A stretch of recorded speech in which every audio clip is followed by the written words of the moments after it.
Hello friends, இப்போ நீங்கள் பார்க்குறது பூவரசனுடைய பூவு. இந்த பூவினுடைய உள்ளே இருக்கிற பாகத்தை பாருங்கள், எவ்வளோ கலர்ஃபுல்லாக அழகாக இருக்குது இல்லைங்களா? இந்த கலர் எனக்கு ரொம்ப பிடிக்கும். சின்ன வயசில் நாங்கள் இதை எடுத்து பறிச்சுட்டு இந்த காயை ரிங்காக வச்சு விளையாடுவோம். இந்த மொட்டு பார்த்திங்கன்னா தாமரையோட மொட்டு மாதிரி இருக்குது. பார்த்திங்களா எவ்வளோ அழகாக இருக்கும், தாமரை மொட்டு மாதிரியே இருக்குல்ல பார்க்குறதுக்கு. இந்த பூவரசம் பூவில் நீங்கள் எத்தனை பேர் ரிங் செஞ்சு கையில் போட்டுட்டு சின்ன வயசில் விளையாடி இருக்கீங்க அப்படின்னு சொல்லிட்டு எங்களோட கூட ஷேர் பண்ணுங்கள். இந்த மாதிரி அந்த ரிங் பண்ணி யார் போட்டிருக்கீங்கன்னு சொல்லுங்கள். இது அழகாக இன்னும் பொறுமையாக செஞ்சீங்கன்னா நல்லா இன்னும் அழகாக வரும். நான் கொஞ்சம் அவசரமாக செஞ்சிட்டேன்.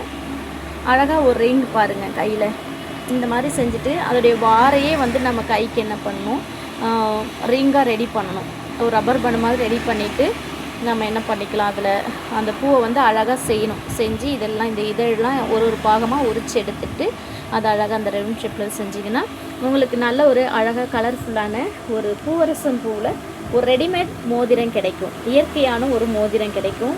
ரொம்ப பார்க்கவே அழகாக கலர்ஃபுல்லாக இருக்குது. Okay friends, thank you.